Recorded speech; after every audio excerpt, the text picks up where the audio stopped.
Hello aspirants, welcome to well prep education. नमस्कार दोस्तों, स्वागत है आप सभी लोगों का वेल प्रेप एजुकेशन में। सो गाइस, बात करते हैं इग्नू असिस्टेंट रजिस्ट्रार के बारे में। ठीक है, तो इग्नू असिस्टेंट रजिस्ट्रार का सीरीज में ये पहला लेक्चर जो है आज होने वाला है। सिलेबस इसका जो था सेक्शन बी का, वो मैंने अपने चैनल पे आप लोगों को दे दिया था। बिल्कुल, जिन लोगों ने पहले नहीं देखा है सिलेबस, क्योंकि मैंने क्या किया वो सिलेबस को यूनिट्स में डिवाइड किया है।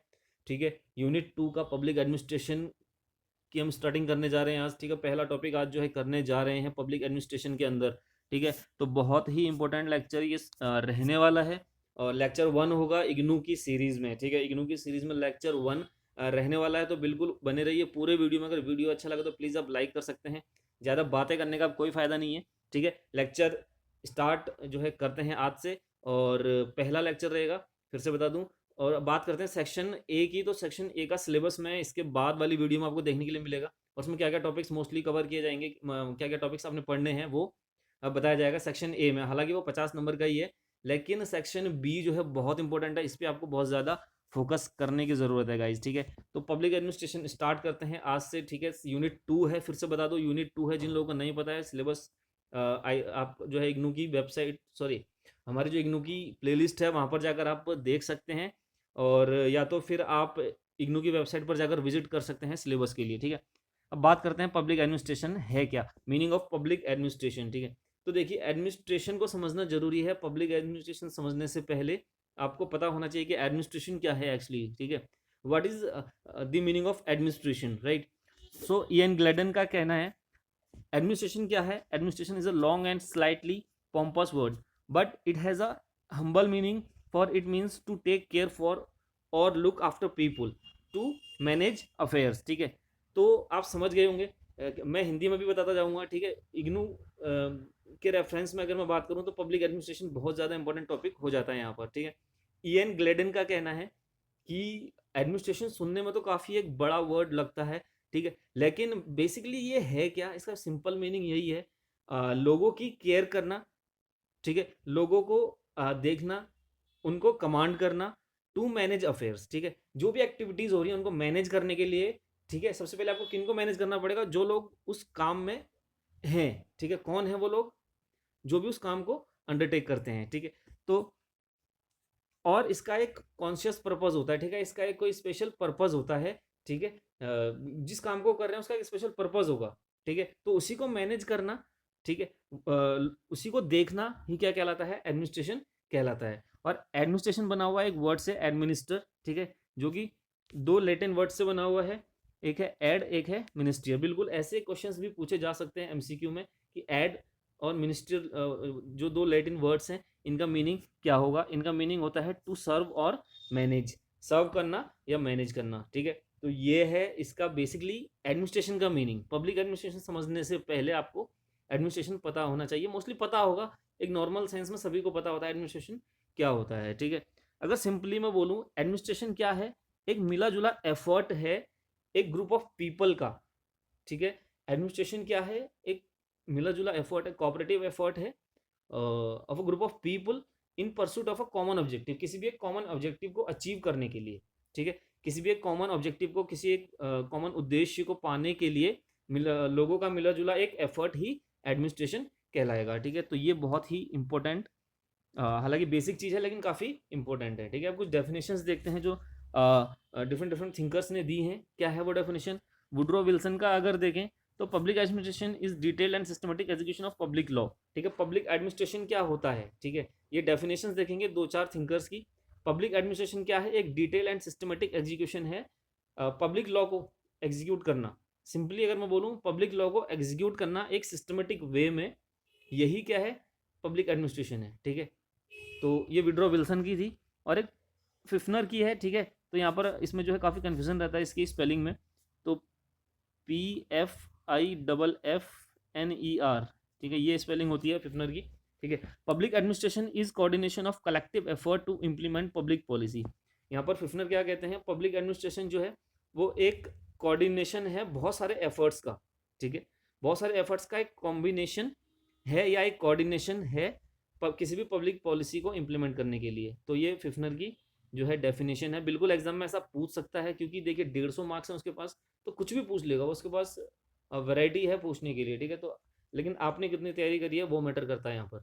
फिर ग्लैडन की बात करें, third one, public administration is concern with the administration of the government. Public administration, ये क्या कहते हैं ग्लैडन, ये कहते हैं जो पब्लिक एडमिनिस्ट्रेशन है वो किससे कंसर्न है, किससे मतलब जुड़ा हुआ है एक तरीके से गवर्नमेंट के एडमिनिस्ट्रेशन से, ठीक है। तो इनकी ये डेफिनेशन है। लूथर गलिक क्या कहते हैं, public administration is that part of the science of administration which has to do with the government and thus concern itself primarily with the executive branch where the work of the government is done। ये कहते हैं कि public administration जो है वो totally government के से related काम से जुड़ा हुआ है, ठीक है, गवर्नमेंट से रिलेटेड है। वो भी कैसे लोगों से, जो एग्जीक्यूटिव ब्रांच है गवर्नमेंट की, यानी कि जो टॉप लेवल पे बैठे हैं, ठीक है, जो गवर्नमेंट का काम देख रहे हैं टॉप लेवल पर बैठ के, वही पब्लिक एडमिनिस्ट्रेशन को देखते हैं, ठीक है, इनका ये कहना है डायरेक्टली, ठीक है। तो ये कुछ डेफिनेशंस आपने देखी पब्लिक एडमिनिस्ट्रेशन की, ठीक है। तो समझ में आया होगा कि पब्लिक एडमिनिस्ट्रेशन बेसिकली है क्या। सिंपल सी चीज़ यही है, पब्लिक से रिलेटेड काम जो लोग कर रहे हैं वहाँ पर चीज़ों को मैनेज करने को ही पब्लिक एडमिनिस्ट्रेशन कहा जाता है, ठीक है। तो ये है पब्लिक एडमिनिस्ट्रेशन, यानी कि किसी भी फील्ड में जहाँ पर भी पब्लिक से रिलेटेड काम आप कर रहे हैं वहाँ पर चीज़ों को एडमिनिस्टर करना ही जो है पब्लिक एडमिनिस्ट्रेशन कहलाएगा, ठीक है। अब नेचर देख लेते हैं पब्लिक एडमिनिस्ट्रेशन का, नेचर क्या होता है, ठीक है। तो बेसिकली जो है यहाँ पर टू डिफरेंट व्यूज हैं regarding the nature of public administration, ठीक है। दो व्यूज हैं, सिंपल वर्ड्स में बताऊंगा, ये सब जो भी लिखा हुआ है ये सब बाद में डिस्कस करते हैं। पहले बताता हूँ सिंपली क्या होता है, ठीक है। दो व्यूज होते हैं, एक होता है इंटीग्रल व्यू, ध्यान से समझिएगा इंटीग्रल व्यू, ये क्वेश्चन बहुत इंपॉर्टेंट है, इसे इंपॉर्टेंट मार्क कर लीजिएगा, बिल्कुल पूछ सकता है कि क्या होता है इंटीग्रल व्यू, ठीक है।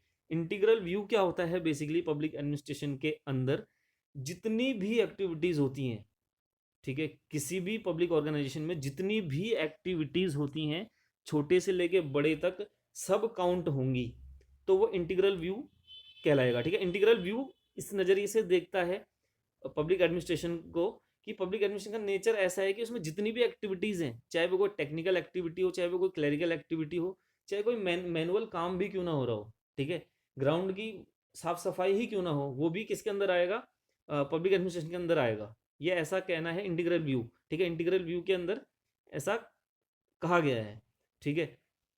तो simply according to this view public administration is sum total of all the activities undertaken in pursuit of and in fulfillment of public policy, ठीक है। पब्लिक पॉलिसी में के लिए किए गए सारे काम, ठीक है, सारी एक्टिविटीज जो भी हैं वो सब आएंगी पब्लिक एडमिनिस्ट्रेशन में, ठीक है, उसका नेचर ये कहता है।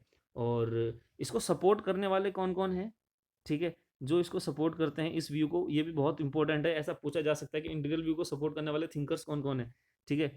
तो L D white, Henry Fayol, ठीक है, तो ये लोग जो है सपोर्ट करते हैं इस व्यू को, ठीक है, इस नेचर को ऑफ पब्लिक एडमिनिस्ट्रेशन, राइट। आगे बढ़ते हैं, दूसरा व्यू देखते हैं मैनेजरियल। देखिए मैनेजरियल व्यू क्या है, मैनेजरियल व्यू के अंदर कहा गया है सिंपली कि जितने भी लोग टॉप लेवल पर बैठे हैं, ठीक है, जैसे कोई हिरार्की है किसी भी ऑर्गेनाइजेशन की, ठीक है, ऐसा है सपोज, तो ये जो सबसे टॉप लेवल पर बैठे हुए लोग हैं यही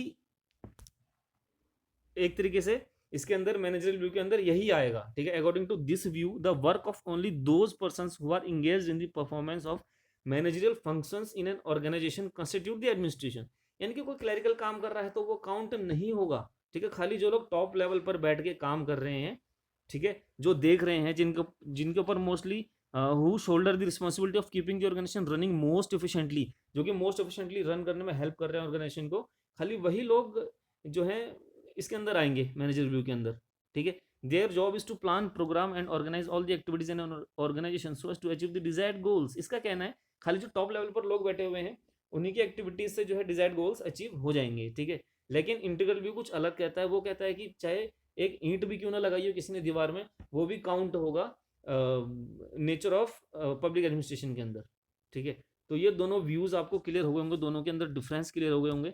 अब प्लीज आप कमेंट सेक्शन में कमेंट करके बताएंगे मुझे कि क्या जो है डिफरेंसेस हैं इंटीग्रल व्यू और मैनेजरियल व्यू में, ठीक है। अब बात करते हैं स्कोप की कि स्कोप क्या है पब्लिक एडमिनिस्ट्रेशन का, ठीक है, पब्लिक एडमिनिस्ट्रेशन का स्कोप क्या है। यहाँ पर आपको 3 व्यूज पढ़ने पड़ेंगे, क्लियरली बता दूं 3 व्यूज पढ़ेंगे यहाँ पर हम, ठीक है, जो कि पब्लिक एडमिनिस्ट्रेशन के स्कोप को दर्शाते हैं, ठीक है।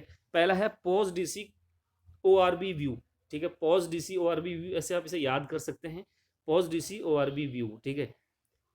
Luther Gulick sums of the scope of public administration by the letters of the POSDCORB, ठीक है, यानी कि स्कोप क्या है पब्लिक एडमिनिस्ट्रेशन का, लूथर गलिक इसको पॉज डी CORB इससे दर्शाते हैं, ठीक है। उसकी फुल फॉर्म क्या है? P as in planning, P का मतलब हो गया प्लानिंग। प्लानिंग आपको पता है कि ऐसी आउटलाइंस बनाना कि हमें क्या चीज़ें करनी है। सपोज हमारे घर में कोई फंक्शन ही होता है तो हम पहले प्लान करते हैं ना उस चीज़ को। तो ऐसी ऑर्गेनाइजेशन के अंदर भी है, गलिक का ये कहना है कि किसी भी ऑर्गेनाइजेशन में स्कोप ऑफ एडमिनिस्ट्रेशन को अगर समझना है तो पहले प्लानिंग के थ्रू होके जाना पड़ेगा, ठीक है। पहले आपको प्लान करना है कि क्या चीज़ें करनी है। दूसरा है ऑर्गेनाइजेशन, ठीक है, establishment of formal structure of authority, कि किसी भी काम को, पर्टिकुलर काम को करने के लिए आप एक अथॉरिटी बनाएंगे कि इसको ये काम दिया जाएगा, इसको ये काम दिया जाएगा, ये टाइपिंग करेगा, ये मैनेजरियल काम करेगा, ठीक है। तो ये ऑर्गेनाइजेशन का रोल है। फिर है as in staffing, recruitment and training of personnel. अब आपने ऑर्गेनाइजेशन बना दिया, आपको स्टाफ की भी जरूरत पड़ेगी वहां पर को, right. Next one is directing, staff भी आपने ला दिया, अब आपको उसको डिसीजंस भी तो डिसीजन मेकिंग पावर देनी है उनको, और आप उनको इंस्ट्रक्ट करना है, ठीक है। तो ये डायरेक्टिंग के थ्रू ही आप कर पाएंगे। फिर coordination, inter relating the work of various department, ठीक है। कोऑर्डिनेशन बनाना है अपने डिफरेंट डिपार्टमेंट्स में, ठीक है। रॉ मटेरियल आया, फिर वो प्रोसेस होगा, ठीक है। तो एक कोऑर्डिनेशन बनाना है, फिर प्रोसेस होने के बाद वो फाइनली पैकेजिंग में जाएगा। तो ये सारी चीज़ें आपस में कोऑर्डिनेशन बनाना बहुत ज़रूरी है, ठीक है। फिर क्या है रिपोर्टिंग पार्ट, बिल्कुल कोऑर्डिनेशन हो गया, लेकिन अब आपको किसी को रिपोर्ट भी तो करना है कि भैया आज मैंने 10 बोतल बनाई, ठीक है। आपको किसको रिपोर्ट करोगे? वो एक पर्टिकुलर रिपोर्टिंग अथॉरिटी होगी, वहां पर जाके आपको रिपोर्ट करना है, मैनेजर को करना है, प्रोडक्शन मैनेजर को करना है। तो ये रिपोर्टिंग का काम हो गया, ठीक है। फिर है बजटिंग, ठीक है। बजटिंग तो आपको पता ही है, कुछ बताने की जरूरत ही नहीं है इसके अंदर, ठीक है। कंट्रोल एंड अकाउंटिंग सब इसी के अंदर आता है, बजट बनाना ये सब बजटिंग के अंदर आएगा, ठीक है। पॉज DCORB आपको क्लियर हो गया होगा, इसको शॉर्ट में याद करिए। पॉज DCORB व्यू क्या कहता है, और ये किसने दिया था? लूथर गलिक ने। ये भी चीज़ें याद होनी चाहिए आपको, बीच बीच में जो ये नाम आ रहे हैं ना, ये पता होने बहुत ज़्यादा ज़रूरी है, ठीक है। आगे बढ़ते हैं। अब कुछ लोगों का ये भी मानना है कि जो ये व्यू है ये इनफेलिएबल है, या कहीं ना कहीं सही नहीं बैठता है हर जगह पर, और इसकी कुछ लिमिटेशंस हैं जिस वजह से सही नहीं बैठता है, ठीक है। वो लिमिटेशंस क्या हैं वो देखते हैं, वो लिमिटेशंस क्या हैं, ठीक है। तो इन लोगों का कहना है भैया ये जो व्यू है ये ओवरलुक करता है इस फैक्ट को, ठीक है, कि हर ऑर्गेनाइजेशन में इन्हीं यही प्रॉब्लम्स फेस की जाती हैं जो अभी आपने पढ़ी पोस्ट DCORB के अंदर, कि जितनी भी ये प्रॉब्लम्स हैं ये हर ऑर्गेनाइजेशन फेस करेगी, ऐसा नहीं है। हो सकता है किसी ऑर्गेनाइजेशन में कोई और कमी हो। तो इनका कहना है कि ये ओवरलुक करता है इस फैक्ट को कि different agencies are faced with different administration problems, ठीक है। तरह तरह के ऑर्गेनाइजेशन में डिफरेंट एडमिनिस्ट्रेटिव प्रॉब्लम्स हो सकती हैं, ऐसा नहीं है कि यही प्रॉब्लम हो या फिक्स्ड यही प्रॉब्लम हो। तो वो उनको ओवरलुक कर रहा है, हो सकता है कोई कम प्रॉब्लम्स होती हो या कहीं इससे ज़्यादा प्रॉब्लम्स भी हो सकती हैं। It is more technique oriented instead of subject oriented. यहाँ पर कह रहे हैं भैया कि किसी ऑर्गेनाइजेशन के दिल पर क्या बीत रही है आपको क्या पता, आपने तो टेक्निक्स लिख दी, ठीक है। आपने तो ये 6-7 टेक्निक्स लिख दी, लेकिन हमारे दिल पर क्या बीत रही है ये भी तो जानो।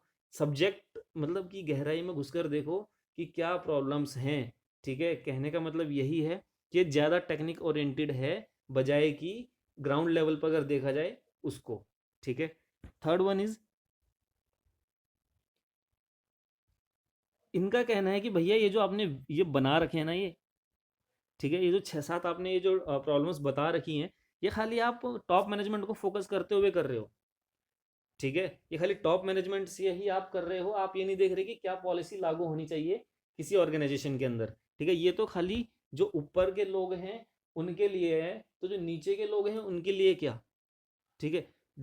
इसका मतलब कि it does not contain reference to the formulation of और इम्प्लीमेंटेशन ऑफ पॉलिसी, ठीक है। पॉलिसी का फॉर्मुलेशन कहाँ हो रहा है यहाँ पर? यहाँ पर आपने फिक्स 6-7 जो है प्रॉब्लम्स बता दी, उसके बाद तो कुछ इम्प्लीमेंटेशन हो ही नहीं रहा है कहीं, ठीक है। चेक कहीं हो ही नहीं रहा है कि ये चीज़ फॉलो हो रही है नहीं हो रही है।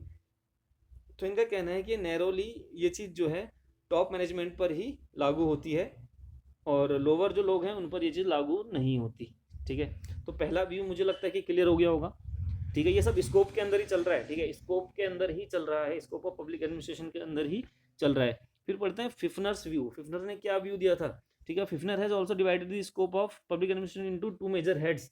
इसने भी 2 मेजर पार्ट्स में डिवाइड किया है, ठीक है। क्या मेजर पार्ट्स हैं?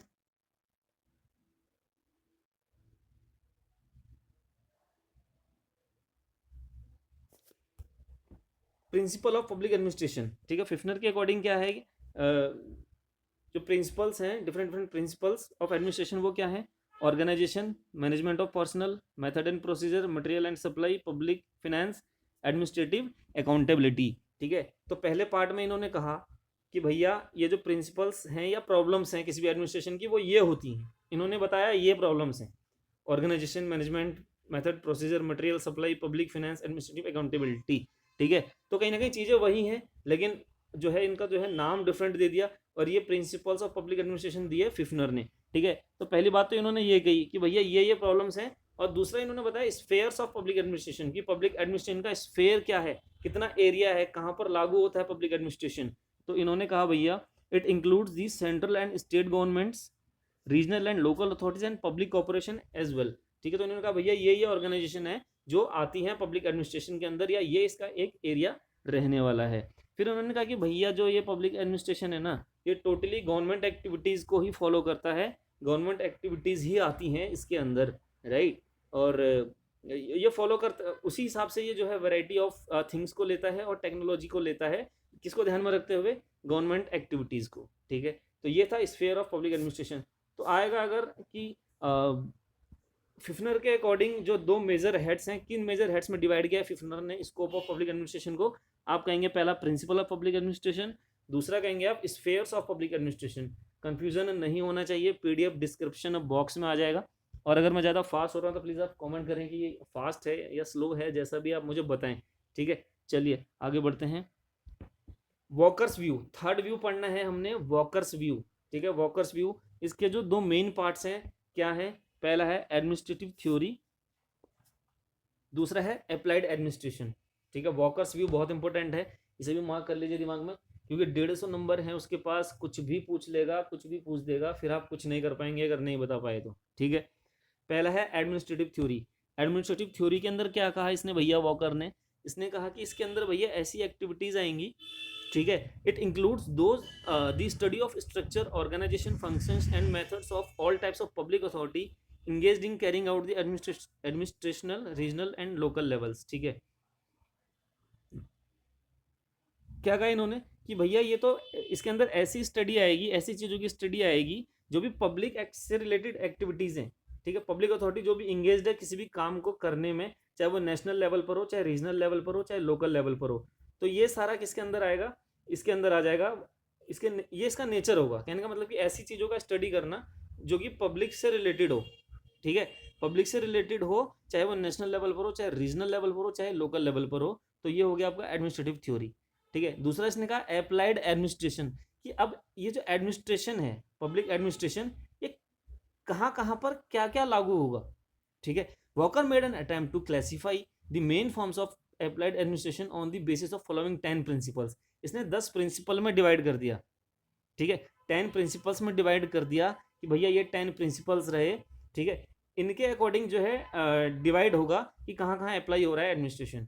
ठीक है, पहला है political, it includes the executive legislature relationship, political administrative activities of the cabinet ministers official relationship. ठीक है, जो भी लेजिस्लेचर से रिलेटेड, ठीक है, विधानसभाएं हैं आपकी, ठीक है, डिफरेंट डिफरेंट कमिटीज़ हैं जो कि गवर्नमेंट के लिए काम करती हैं। ठीक है, वहाँ पर क्या एक्टिविटीज़ हो रही हैं, कैबिनेट के मिनिस्टर्स और ऑफिशियल रिलेशनशिप्स क्या हैं। ठीक है, कैबिनेट ऑफिशियल्स में, मिनिस्टर्स में और ऑफिशियल्स के बीच का रिलेशनशिप, तो ये सारी चीज़ें मैनेज करना, ये सारी चीज़ें एडमिनिस्ट्रेट करना, या पॉलिटिकल के अंदर आएगा। ठीक है, आगे बढ़ते हैं। फिर दूसरा है लेजिस्लेटिव। ठीक है, ये भी कहने के उसी से रिलेटेड है, it covers the delegated legislation, preparatory work done by the officials in drafting bills for enactment by the legislature. विधानसभा के लिए जो लोग काम कर रहे हैं, ठीक है, डिफरेंट डिफरेंट बिल्स ड्राफ्ट कर रहे हैं, ये सारी चीज़ें किसके अंदर आ जाएंगी, लेजिस्लेटिव के अंदर आ जाएंगी। फिर है फाइनेंशियल। फाइनेंशियल आपको पता ही है, फाइनेंशियल में किस चीज़ की जरूरत है, फिजिकल एडमिनिस्ट्रेशन चाहिए, चाहे आपको कुछ भी करना है, कोई भी activities financial related, like execution of budget, ठीक है, इनेक्टमेंट ऑफ बजट, ये सारी चीज़ें फाइनेंशियल के अंदर रहेंगी। फिर है डिफेंस सेक्टर। डिफेंस में क्या होगा, it includes the military administration. Defence में मिलिट्री एडमिनिस्ट्रेशन चाहिए, सीधी सी बात है। एजुकेशन के अंदर टॉप से लेकर बॉटम तक पढ़ाई में जितनी भी चीज़ें होती हैं उनका एडमिनिस्ट्रेशन चाहिए। फिर है सोशल। सोशल के अंदर क्या आ जाएगा, social security, housing, food, employment, ये सारी चीज़ें आ जाएंगी इसके अंदर। फिर है इकोनॉमिक्स। इकोनॉमिक्स के अंदर सब कुछ आ जाएगा, सब कुछ। ठीक है, इकोनॉमिक्स ऊपर से लेकर नीचे तक सब कुछ है। Economic administration in the field of industry, agriculture, trade, commerce, public corporation etcetera, everything is included in economic, right. Next one is foreign. Foreign applied administration में क्या होगा, इसमें फॉरेन अफेयर से रिलेटेड जितनी भी चीज़ें हैं, चाहे वो इंटरनेशनल मीटिंग्स हों, ठीक है, डिफरेंट डिफरेंट एजेंसीज हैं, ठीक है, वहाँ पर जो एडमिनिस्ट्रेशन होगा वो फॉरेन एडमिनिस्ट्रेशन होगा। ठीक है, फिर है आपका imperial, covers problems and techniques related to imperial dominations over other nations. Other लोग, अदर जो नेशंस हैं उनमें हमने अपनी धाक भी तो जमानी है ना।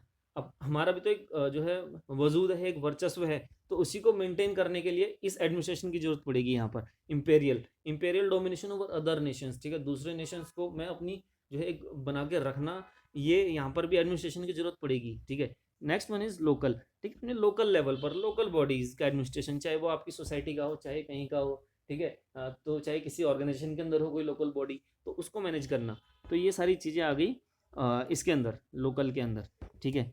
तो ये था आज का पहला लेक्चर। अगर मैं फास्ट हूँ तो प्लीज़ मुझे बताइए कि बहुत ज़्यादा फास्ट हो गया, अगर स्लो है तो वो भी बताइए स्लो हो गया, देखा जाएगा जैसे मैनेज करना है चीज़ों को, ठीक है, आप लोगों को दिक्कत नहीं होनी चाहिए।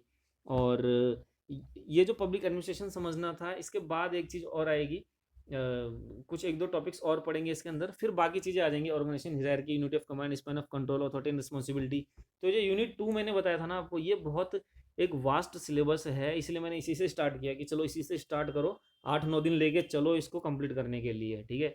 तो ये मान के चलिए कि इस मंथ के एंड तक या इस साल के एंड तक, दिसंबर 2020 है ना, 31 दिसंबर 2020 तक हमने कम से कम 3 यूनिट्स कंप्लीट कर लेनी है, जो सबसे बड़ी बड़ी 3 यूनिट्स हैं। मैंने 5 यूनिट्स में सिलेबस डिवाइड किया है, सबसे बड़ी बड़ी 3 यूनिट्स आपने जो है कवर कर लेनी है। कितनी यूनिट्स? 3 यूनिट्स, ठीक है।